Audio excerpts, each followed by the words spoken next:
হ্যাঁ, বাবা আমি প্রশ্নটা করতে চাইছি এই, যে আমাদের জীবনে যে আমরা তোমার দ্বারা যে সাধন পেয়েছি সেটা তো কম বেশি করার চেষ্টা করি, কিন্তু জীবনে যে যে কাম ভাব এবং কাম ভাবের ক্ষেত্রে অনেক সময় বেশিরভাগই হয় কি, যে কোনো বয়স বা এরকম যে একটা সম্পর্ক সেটা ভুলে গিয়ে একটা কাম ভাব জেগে ওঠে। তো এটা বাবা কি করে জয় করা যাবে, এটাই আমার প্রশ্ন ছিল বাবা। হ্যাঁ, খুবই ভালো প্রশ্ন করেছো। এই প্রসঙ্গে তো এর আগে একাধিক ভিডিও হয়েছে। ওই বইটির মধ্যেও অল্প বিস্তর বলার একটা প্রয়াস রয়েছে, থেকেছে আর কি। দেখো, এই বিষয় নিয়ে বহু কথা বহু মানুষ বলেছেন, অনেক মহাজনরা বিভিন্ন রকমভাবে বলেছেন, চিন্তাবিদরা বলেছেন, যারা এই পথে চলার মানুষ চেষ্টা করেন তারাও বলেছেন। আপাতত যেটি মনে হচ্ছে সার, প্রথমে বুঝতে হয় যে কাম ভাবটি কি। আমরা যে আহার করে থাকি, অর্থাৎ যে খাদ্য আমরা খাই, সেই খাদ্য হতে যে সার তত্ত্বটি তৈরি হয়, পুরুষ শরীরে শুক্রাণু, স্ত্রী শরীরে ডিম্বাণু, এবার সেটা তো শরীরের রক্তের মধ্যে মিলেমিশে আছে, একদম সাদামাটা কথায় বললে। তো সেইটি আমাদের শরীরে যত যত সঞ্চিত হয়, সেই অনুপাতে কামভাবের প্রবলতা সময় সময় বাড়ে, সময় সময় কমে। অনেক কারণ আছে, অনেকভাবে বলা যায়। আমি এই দিক থেকে আপাতত বিষয়টা বোঝার চেষ্টা করছি। তো আমাদের শরীরে কামভাবের প্রবলতা যখন বেশি হয়, তখন ওই বিষয়গুলো হয় যে পুরুষ এবং স্ত্রী একে অপরের প্রতি ওই আকর্ষণ, এবং আকর্ষণ যখন প্রবল হয় সময় বিশেষে সামাজিক সম্পর্কের যে বিষয়গুলো, সেগুলো অনেক সময় আমরা ভুলে যাই। এই জায়গাটাকে স্পষ্টভাবে বুঝতে হবে। সামাজিক সম্পর্কের বিষয়টা আমরা ভুলে যাই বা গৌণ হয়ে যায় কামের প্রবল প্রভাবে। তার কারণটা কি, আমাদের শরীরে সেই সময় শুক্রাণুর আধিক্যের কারণে, অর্থাৎ শুক্রাণু যে পরিমাণ অধিক হয়েছে, অথবা বারবার ওই কামের যে কেন্দ্র বলে আমরা শরীরের যে অংশ, যে জায়গাগুলোকে মূলত বুঝি, সেগুলো এত বেশি সক্রিয় হয়ে গেছে, বারবার সেগুলো ব্যবহার করার কারণে হতে পারে, অথবা শুক্রাণুর আধিক্যের কারণেও হতে পারে, শুক্রাণু বেশ পর্যাপ্ত পরিমাণ থাকার কারণেও হতে পারে, বা দুটো মিলিয়ে মিশিয়েও হতে পারে। সেই সময় আমাদের চিন্তা ভাবনাগুলো মস্তিষ্কের মধ্যে আপনা আপনি ওইরম হয়। একটি ছেলে একটি মেয়ে সামাজিক সম্পর্কে হয়তো দুঃসম্পর্কের ভাই বোন, বয়স তাদের হয়তো 17, 18, 16 কম বেশি। তারা যখন এমনি কথাবার্তা বলছে সাধারণ, আবার যখন অন্য মানুষজনের অনুপস্থিতিতে কথাবার্তা বলছে 16, 17, 18 কম বেশি, তখন একে অপরের প্রতি স্থূলভাবে হয়তো একটা টান অনুভব সময় বিশেষে করলেও করতে পারে। এই যে টানটি অনুভব করলো, এটি সামাজিক দৃষ্টিতে হয়তো ভালো না, কিন্তু যখনই স্নায়ুতন্ত্রের অবস্থান বা স্ত্রী পুরুষ শরীরের সাপেক্ষে যদি দেখি, তখন দেখব যে তাদের শরীরের যে মূল সারবস্তু, খাদ্যাখাদ্যের মাধ্যমে যে শুক্রাণু এবং ডিম্বাণু পুরুষ শরীর এবং স্ত্রী শরীরে, সেগুলোর কারণেই তো একটি শরীর আরেকটি শরীরের প্রতি তীব্র আকর্ষণ অনুভব করছে। সেই সময় আকর্ষণ এবং তার সাথে সাথে কম্পন এবং মনের মধ্যে বিভিন্ন কল্পনা, সেই কল্পনাগুলোও তো হচ্ছে সেই ভেতরের অণুপরমাণুর সাপেক্ষে, এবং সেগুলো সময় বিশেষে এত বেশি প্রবল হয়ে যায়, হয়তো সেটি শরীর সংক্রান্ত স্তরে চলে যায়। আর শরীর সংক্রান্ত স্তরে চলে গেলে তখন আমরা সামাজিকভাবে সেগুলোকে ছি করি বা বিভিন্ন রকম সমালোচনা করি, বিভিন্ন সমাজের ভালো মন্দের বিরুদ্ধে বিভিন্ন কাজ হয়ে যায়, অর্থাৎ দেহ মিলন সংক্রান্ত বিষয় হয়ে যায়, বা সেরম ভাবনা আনুষঙ্গিক বা অন্য, তখন আমরা ভেঙে পড়ি বিভিন্ন রকমভাবে, সেটা নিয়ে সামাজিক স্তরে বহু রকম মাথা খাটাই আর মনের মধ্যে গুমড়ে গুমড়ে থাকি। বা আনুষঙ্গিক, এই জায়গাটায় খুব গভীরভাবে ফোকাস দেওয়ার ব্যাপার। দেখবেন এই বিষয়ে এত ভিডিও করা হলো এবং এমন এক যুগান্তকারী বই করা হলো, আমার জানা নেই পৃথিবীর আর কোনো ভাষায় এই নবমার্গদর্শনের মতো বই একই সাথে আত্মজ্ঞান, একই সাথে কামশক্তির রূপান্তরের বিষয় পৃথিবীর কোনো বইয়ে আছে কি না আমার এখন পর্যন্ত জানা নেই। কোনো একটি বইয়ে এই দুটো বিষয়কে ধরা হয়েছে বলে জানা নেই। কোনো মহাপুরুষ একসাথে ধরেছেন কি না আমার জানা নেই। পুরো নেট খুঁজে বেরলেও কোনো ভাষায় পাওয়া যাবে কি না আমার এখন পর্যন্ত জানা নেই। ওই স্তরের বর্ণনা আর কি। আলাদা আলাদাভাবে ওই বিষয়ে বহু বর্ণনা পুরনো সময় থেকে আছে এবং বর্তমান সময়েও পাব। তো কিন্তু মজার বিষয়, ওই বইগুলো অল্প স্বল্প পড়ে কেউ আর খুব বেশি প্রশ্ন করেন না, ভয়ের কারণে, লজ্জার কারণে। যদি প্রশ্ন করি তাহলে আমাকে কেউ কামুক যদি ভাবেন, বা আমি এই ধরনের চিন্তা ভাবনার মধ্যে ফেঁসে আছি বলে যদি কেউ ধরেন, তাহলে আমার স্তরটা নিচু হয়ে যাবে, আমার সম্মান কমে যাবে। এই সমস্ত বিভিন্ন কথা ভেবে, বিভিন্ন ভয়, বিভিন্ন আশঙ্কার কারণে আর কিচ্ছু জিজ্ঞেস করতে পারেন না। দুটো একটা হালকা মন্তব্য করেন এই ইউটিউব কমেন্টে, বা সামনে আসলেও বেশিরভাগ মানুষ ভালো ভালো কথা বলেন, কিন্তু যেটা নিয়ে বিভিন্ন স্তরে সব থেকে বেশি কথা বলা উচিত, অর্থাৎ বুঝে চেষ্টা করা উচিত, সেই বিষয়েই বলেন না। পুরুষ মহিলা কেউই বলেন না। কখনো সখনো খুব পোশাকি ভাষায় দুটো একটা কথা বলে সাইড কেটে চলে যান। তাহলে আমি এইটাই বলতে চাইছি এখানে।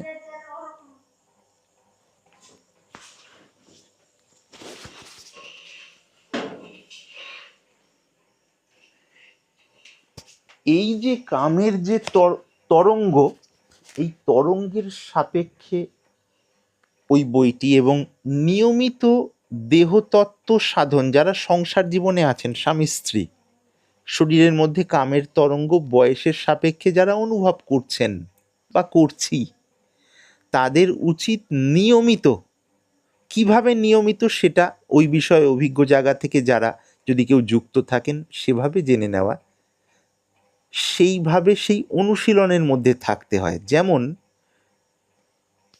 দিগন্ত প্রশ্ন এটি রেখেছে, খুবই গুরুত্বপূর্ণ বিষয়, অনেক দিন পর এই বিষয়ে আবার কথা হচ্ছে। আমরা যেমন প্রত্যেক দিন স্নান করি, আহার করি প্রত্যেক দিন, শৌচাদি প্রত্যেক দিনই করে থাকি, সেটি না করলে আমাদের তাল হারিয়ে যায় আহারের বিষয়টা, বিশ্রামের বিষয়টা, স্নান এবং শৌচাদি, শরীর পরিষ্কার করার ব্যাপারটা। ঠিক তেমনি যারা কামের বিষয়টার অভ্যাসের মধ্যে আছি বা আছেন, তাদের উচিত কিভাবে শরীরের শক্তি ধারণ করে দেহ তত্ত্বের ধারা ধরে সেই অনুশীলনটি করা যায়। কারণ সেই অনুশীলনটি করছি না, অথচ কামতত্ত্বের বিষয়ে কখনো স্থূলভাবে আন্দোলিত হচ্ছি, কখনো বা সেখান থেকে নিজেদের সংযত বা একপেশে করে রাখতে চাইছি, ভাবছি বোধহয় ওই পথেই সমাধান হবে বা আসবে। কিন্তু সেটা তো সাধারণভাবে সম্ভব নয়। আমার এই কথাগুলো রেকর্ডেড হয়ে পৃথিবীর যেখানে যেখানে যারা যারা শুনবেন, এ পথের প্রতীক যদি সত্য সত্যই থাকেন, সাধু বেশে অথবা সাধারণ গৃহী বেশে, যদি তারা সত্যানুসন্ধানী হন, তারা বুঝতে পারবেন এই কথার বিষয়টা ঠিক কোন জায়গাকে স্পর্শ করছে। বেশিরভাগ মানুষ এই সমাধানটা পান না, সমাধানটাকে অন্য একটা পোশাকি স্তরে সাজিয়ে নিয়ে চলার চেষ্টা করেন। তো যারা বিষয় জীবন নিয়ে আছেন তারা নাই এইভাবে চলেন, কিন্তু যারা এই বিষয়গুলোকে নিয়ে খুঁটিনাটি সমাধানের স্তরে যাওয়ার চেষ্টা করছেন, তারা তো এর গোড়ায় পৌঁছানোর চেষ্টা করবেন। অর্থাৎ সত্যি সত্যি নরনারীর দেহ মিলনটা কোন স্তরে হলে সপ্তাহে 1 দিন, 2 দিন, 3 দিন, আরও কম বা বেশি, সেটি অনেক কিছু বিষয়ের উপরে নির্ভর করে, তাহলে ধীরে ধীরে মানসিক সেই সমতার ব্যাপারটা আসবে। যেটি প্রশ্নে রাখা হলো যে আমাদের যখন তখন মন উল্টোপাল্টা ভাবে, উদ্দীপিত হয়ে পড়ে বা উত্তেজিত হয়ে পড়ে, সেই উত্তেজনার জায়গাটাকে ঠিক করতে গেলে স্খলন কেন্দ্রিক যে দেহমিলন, যে দেহমিলনের শেষ পরিণতি হলো বীর্যস্খলন বা শরীর থেকে সারবস্তু স্খলন, এই ধরনের দেহমিলনের দ্বারা এই সমাধান সাধারণভাবে আমরা পাব না। তাহলে যে ধরনের দেহমিলনের পর শক্তি স্খলন হয় না, বরঞ্চ শরীরের সমতা আসে, মনে সমতা এবং শান্তি আসে, সেই বিষয়টির মধ্যে দিয়ে যদি আমরা নিয়মিত যাতায়াত করি, অবশ্যই সাধনার দৃষ্টিতে, তখন ক্রমে ক্রমে মনের ওই যে ভাবনাগুলো যেগুলো কষ্ট দেয় আমাদের, সেগুলো থেকে ধীরে ধীরে ধীরে ধীরে মনটা মুক্ত হয়। এবার মনটা যে একবার মুক্ত হলে আমি যে সারা জীবনের জন্য মুক্ত হয়ে গেলাম স্নায়ুতন্ত্রের স্তরে এই পথ ধরে, তা কিন্তু নয়। আবার আমার আহার আদি চলছে, সময় সময় শরীরের শক্তি অর্থাৎ সারতত্ত্ব বৃদ্ধি হচ্ছে যেমন যেমন, সেইভাবে সেই উত্তেজনা স্নায়ুতন্ত্রে পাবো এবং মনেও সেমন চিন্তা হবে। তাহলে নিয়মিত ওই ধারা অনুযায়ী চলতে চলতে একটা স্থিতি আসে, সেই স্থিতি আসলে অর্থাৎ সমতা আসে, ওই বিকৃত ভাবনাগুলো আর সেভাবে আসে না। তার মধ্যেও আবার সময় সময় পা পিছলে পড়ে যাওয়া হবে, অর্থাৎ সময় হঠাৎ একটা ধাক্কায় হঠাৎ হয়তো ওই ধরনের কিছু বিষয়ের সাথে যুক্ত হয়ে গেলাম, তার মানে যে আমি পড়ে গেলাম, বিরাট একটা পতন হয়ে গেল নয়, কিন্তু তার মানে এইটা যে আমি এ পথে চলছি এবং আমাকে আরও সূক্ষ্ম স্তরে যাওয়ার চেষ্টা করতে হবে যেন আমার এই গভীরতা বাড়ে। তাহলে এখানে এক কথায় উত্তর হচ্ছে, এত কথা বলার পর এইটি, কাম ভাবের যে বিষয়টা নিয়ে যে সমতা আমরা আশা করি, সেই সমতার যথার্থ উপকারটা পেতে হলে আমাদের এই বিষয়গুলো নিয়ে অনুশীলন করতে হবে। বেশিরভাগ ক্ষেত্রে স্বামী স্ত্রী তো দেহ মিলনটাই হয় না, হলেও সেটা একটা পাগলের মতো একে উপরে ঝাঁপিয়ে পড়া, শক্তি স্খলন হয়ে গেল, যে যার মতো ঘুমিয়ে পড়লাম, অ্যাভারেজে যেটা করে থাকেন কম বয়সে মানুষজন আমরা যেটা করে থাকি। এবার দেহ মিলনের বিষয়টা যে কত সূক্ষ্ম স্তরে মরমিয়া বা এই পথের রসিক সাধক সাধিকারা নিয়ে গেছেন, সেখানে ডুব না দিলে এই বিষয়গুলোর সমাধান হবে না। এগুলো থেকে ওই মুখ ঘুরিয়ে এড়িয়ে থাকার একটা চেষ্টা করা হবে, আবার সময় সময় এগুলো কষ্ট দেবে আর কি। সেই কারণেই তো নবমার্গদর্শন বইটি দেওয়া হলো। এবার সেটিকে জীবনে যদি আমরা প্রয়োগ করার চেষ্টা না করি, অর্থাৎ ওষুধ না খাই, অথচ এদিকে কষ্ট পাই রোগের জ্বালায়, তাহলে কি এটা কোনো প্র্যাকটিক্যাল অবস্থা হলো? বাস্তব অবস্থা তো আমাকে অনুশীলন করতে হবে। বিভিন্ন মানুষজনকে সময়ে সময়ে এই বিষয়ে ডেকে বলে, বিভিন্নভাবে, কখনো নরমভাবে, কখনো একটু অনুশাসনের হিসেবে, কখনো খুবই হাসির ছলে, নিজেদের জীবনের ওঠা পড়ার মধ্যে দিয়ে যেটুকু দেখা গেছে বা যাচ্ছে এখনো, সেইগুলোকে শেয়ার করার চেষ্টা করা হয়েছে, যে এর দ্বারা ধীরে ধীরে সমতা আসবে। না হলে সমতা কখনো আসে, যে কোনো আপনি সাধু বেশধারী, মানে যারাই শুনছেন সাধু বেশধারী যে কোনো মানুষকে জিজ্ঞেস করুন, এবং তিনি যদি সত্য বলেন দেখবেন যে এই কথাকে স্বীকার করবেন আর কি। বা অতি দুর্লভ বিশেষ কোনো যদি অবস্থা হয়, সেই বিষয়ে আমি এই কথা বলছি না, অতি সাধারণভাবে সাধন পথের বিষয়টা ভেবে এই কথা বলছি। বেশিরভাগ জায়গায় অতি সাধারণই, কোটি কোটি যারা সাধক সাধিকা আছেন সবাই অতি সাধারণ। অতি দুর্লভ যে অবস্থার শরীরের স্তরেও ঊর্ধ্বরেতা, সেইরমভাবে সাধারণত পাওয়া যায় না আর কি। সেই আইডিওলজিগুলো নিয়ে অনেকে অনুশীলন করেন, চলার চেষ্টা করেন, কিন্তু সফলতার বিষয়টা সম্পূর্ণ আলাদা আর কি। আমরা নিজেদের জীবনে ওঠা পড়ার মধ্যে দিয়ে এইটি বুঝেছি। এবং প্রাতঃস্মরণীয় ব্যক্তিত্ব যাদের বিষয়ে আমরা স্কুলে পড়ি, আমরা সবাই ছোটবেলা থেকে, যাদের নাম আমরা এখন যারা শুনছি ইউটিউবে সবাই জানি, যুবকদের যিনি আদর্শ হিসেবে ধরা হয়, যার তেজস্বী বাণীতে আমরা ছোটবেলা থেকে উদ্দীপিত হই, তার জীবনে এই বিষয়ে বহু বহু উত্থান পতনের ঘটনা নির্বিকল্প সমাধি লাভের পরেও দেখা গেছে। যেহেতু মহাজন, তিনি উল্লেখ করে গেছেন যে এগুলি স্বাভাবিক, সাধারণ মানুষ এগুলি নিয়ে হাউতাশ করে থাকেন, আর কারো ভেতরে পরম উপলব্ধি থাকলে তিনি এগুলোতে বেশি সময় তার মনটা বদ্ধ হয়ে থাকে না। একটা স্পার্কিংয়ের মতো আসলো, আবার স্পার্কিংয়ের মতো চলে গেল, আবার ভেতরে ওই নির্বিকল্প ভূমি জ্ঞানের স্থিতি বা ভক্তির মধ্যে ডুবে থেকে কর্মযোগ বা যিনি যেভাবে প্রচার করছেন তার মধ্যে লেগে থাকেন। একদম সাদা সত্য, অনেক উপরের কথা এটা বলা হলো পরেরটি আর কি। তাহলে আমরা কিভাবে উপকৃত হব? যদি আমরা দেহতত্ত্ব সাধনটিকে নাম সাধনের সঙ্গে সঙ্গে অনুশীলন করি, তাহলে জীবনে ধীরে ধীরে ধীরে ধীরে সমতা আসবে, তার মধ্যে ওঠাপড়াও থাকবে, কিন্তু ক্রমে ক্রমে জীবনের স্নায়ুতন্ত্রের মধ্যে ভারসাম্য আসবে। কিন্তু এখন পর্যন্ত এই পথে চলতে চলতে হাজার ওঠাপড়ার মধ্যে দিয়ে যেটুকু ভগবান বুঝিয়েছেন সেই জায়গা থেকে এই কথা বলা হলো। আগামীতে যদি আরও গভীর কোনো উপলব্ধি দেন তখন সেই বিষয়ে বলতে পারব। জয় গুরু, প্রণাম।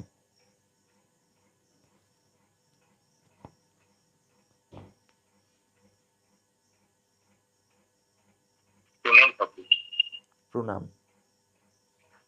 ঠাকুর, এই যে যে কথাটা আপনি বললেন, এটা তো উভয়, মানে দেহতত্ত্বের ব্যাপার তো উভয়, স্বামী স্ত্রীর ব্যাপার, কিন্তু এখানে একজন যদি না রাজি থাকে তখন কিভাবে সম্ভব এটা? হ্যাঁ, একদম খোলাখুলিভাবেই বলি আর কি। এই ক্ষেত্রে দুটো ভাবনা অশান্তি সৃষ্টি করে। কীরকম? সংসারের হিসেবে এই বিষয়টা একদমই তাই হয়, কিন্তু সময় বিশেষে আমরা পুরনো পুরনো সাধক সাধিকাদের জীবন, যারা মানে সাধনটাকেই জীবনের মূল আদর্শ হিসেবে গ্রহণ করে নিয়েছেন, তারা সময় বিশেষে সাধনের জন্য সেই ধরনের সাধক সাধিকার সাথে যদি সম্বন্ধ হয়, কেবল স্থূল দৈহিক সম্বন্ধ রাখার জন্য নয়, আসলেই সাধন করার জন্য গুরু হতে সেইভাবে সাধন প্রণালী নিয়েও সাধন করেন দেখা গেছে। তবে সেটা অনেক সময় সাধন না হয়ে বেশিরভাগ ক্ষেত্রে বিকৃত একটা পরকীয়া স্তরে চলে গেছে দেখা গেছে। কেউ কেউ সেটাকে যথার্থ সাধনের রূপ দিয়েছেন। তবে এর কারণে সামাজিক ক্ষেত্রে অনেক রকম অশান্তি হতে পারে বা হয় আর কি। সবচেয়ে ভালো হয় উভয়ের যদি এই পথে একসাথে চলা হয় সংসার জীবনের হিসেবে, তাহলে খুব ভালো আর কি, এবং সেটা কাম্য।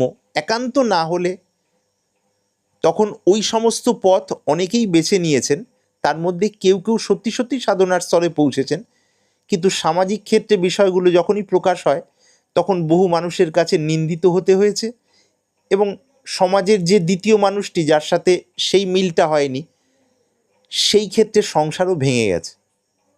কাজেই এইরকম অপ্রিয় সত্যের বিষয় দেখা গেছে আর কি।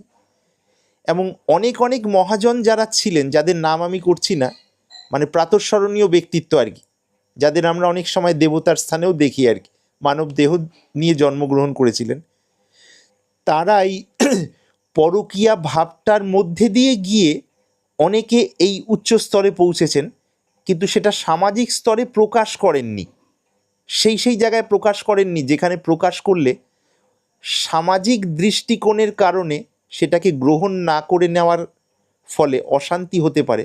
সেই জায়গায় গোপন রেখে বিষয়টিকে এগিয়ে নিয়ে অন্তরে যখন সেই শান্তি পেয়েছেন, শান্তির সার্বিক বিষয়টা মানুষের সামনে তুলে ধরেছেন, কিন্তু কীভাবে পেয়েছেন, কোথায় কিভাবে, সেটা যেহেতু জনসাধারণ নিতে পারেননি, সেই জন্য প্রকাশ না করেই এগিয়ে গেছেন। অনেক প্রাতঃস্মরণীয় এইরকম ব্যক্তিত্ব আছেন, যাদের নাম নিলে এখানে একটা বিতর্কিত ভাবনা হতে পারে বলে নামগুলো নিচ্ছি না আর কি। তবে সংসারের সাথে তাল রেখে চলতে গেলে সবচেয়ে ভালো হলো ওইটি, স্বামী স্ত্রী উভয়। আর যারা গৃহত্যাগ করে এ পথে এসছেন তারা তো সাধন সঙ্গী সাধন সঙ্গিনী, সেই ক্ষেত্রে একক এবং যুগল, এক প্রকৃতি বহু প্রকৃতি, বিভিন্ন রকম বিষয় আছে, এগুলো সামাজিকভাবে সমালোচিত হয় আর কি। কিন্তু উচ্চ তত্ত্ব অনুভূতির দিকে গেলে তখন অনেক ক্ষেত্রে সামাজিক ওই ব্যারিয়ারগুলো আর থাকে না আর কি। এতে দুটো দিকই হয়, নেগেটিভ দিক স্থূল ব্যভিচারের দিকে চলে যাওয়ার বিষয় হয়, আবার পজিটিভ দিক অতি উচ্চ অনুভূতির দিকেও খুব হাতে গোনা কেউ কেউ গেছেন, এই রূপও পাওয়া যায়। তা আমি দুটোই বললাম আর কি। তবে সামাজিক ক্ষেত্রে ওই তাল রেখে না চললে সামাজিক ক্ষেত্রে অশান্তি হয় আর কি। তার কারণ সবাই তো সমাজের মাপকাঠির মধ্যে আছি, তখন আর এই বিষয়গুলোকে ওই সাধনের বিষয়টা না বুঝে সংসার ভেঙে যায়, এই আর কি।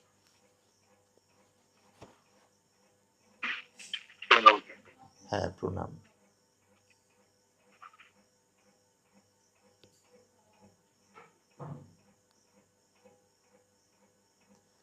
আমাদের সময় মোটামুটি শেষের দিকে এসে গেছে, 7:44, আর হয়তো 2-1 মিনিট কম বেশি। যদি কারো মানে বিশেষ কোনো জিজ্ঞাসা থাকে বা এই বিষয়ে বা অন্য কোনো বিষয়ে বলা যায়, না হলে আস্তে আস্তে শেষের দিকে এগোতে পারবো আর কি।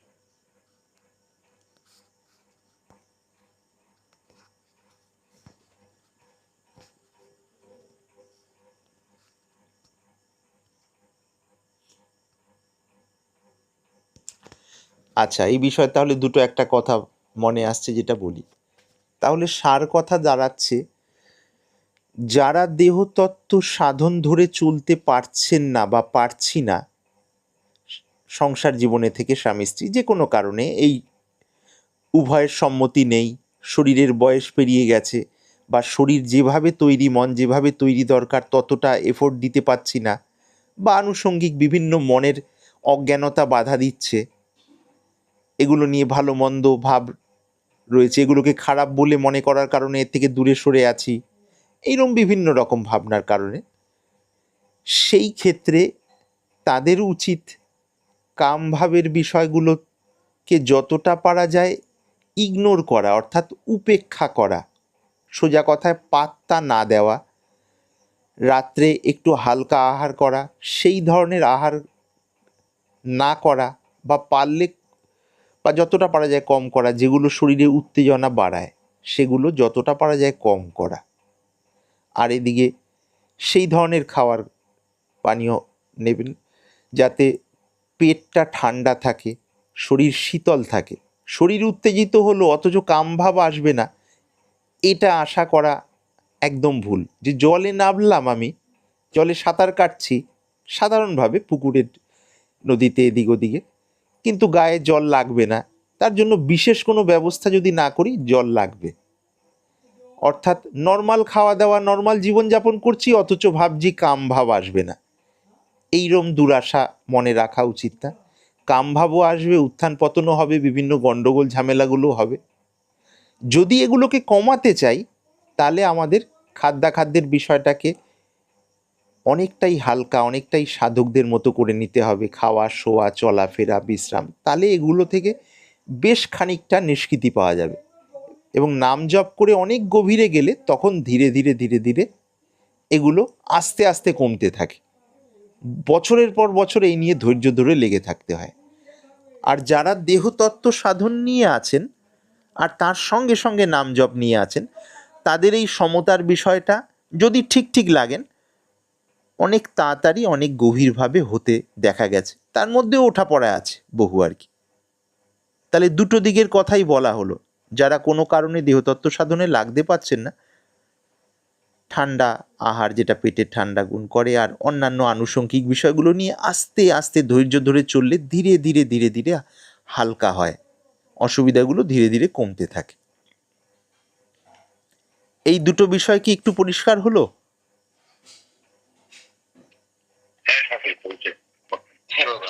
হ্যাঁ, তাহলে কারো যদি কিছু বিশেষ বলার না থাকে তাহলে আস্তে ধীরে শেষের দিকে আমরা এগোতে পারবো আর কি।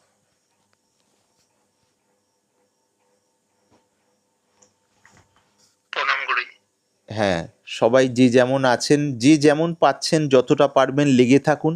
যার যেটা জিজ্ঞাস্য বা জিজ্ঞাসা সেটা সর্বসমক্ষে বলতে যদি সংকোচ বোধ হয়, আশ্রমে যারা আসতে পারেন তারা তো আশ্রমেই বলেন, আর যারা কোনো কারণে আসা সম্ভব হচ্ছে না অবশ্যই ব্যক্তিগতভাবে হোয়াটসঅ্যাপে জানাতে পারেন। যদি আমার জানার মধ্যে থাকে, ঠাকুর সেইটুকু জানার ব্যাপারটা দেন, তাহলে সেটা আমি বলার চেষ্টা করব আর কি। সবাই ভালো থাকুন, নিরাশ হবেন না, কেউ কোনো ক্ষেত্রে নিরাশ হবেন না, লেগে থাকুন। কেননা এই একটি জীবন, নিরাশ হয়ে দুঃখী হয়ে বোঝা বয়ে বয়ে ওইরমভাবে চলার থেকে চেষ্টা করে সততার সাথে চলার চেষ্টা। হাজারবার ওঠা পড়া হলেও ছোটবেলায় আমরা সবাই শুনতাম একটি কথা, আপনারা অনেকেই জানেন, 10 মিলে করি কাজ, হারি জিতি নাহি লাজ। খুব সাধারণভাবে এই কথাটা আমরা শুনতাম। এখানে 10 মিলে মানে আমরা বুঝবো যে সকলে মিলে আমরা এই পথে চলার চেষ্টা করছি। হাজার ওঠাপড়া হলেও কোনো লজ্জা নেই। যে অবস্থা থেকে আমরা শুরু করেছি সেই জায়গা থেকে ক্রমশ আমাদের উন্নতি হবে বা হচ্ছে। তাহলে সকলে ভালো থাকুন। সকলকে প্রণাম জানিয়ে শেষ করছি।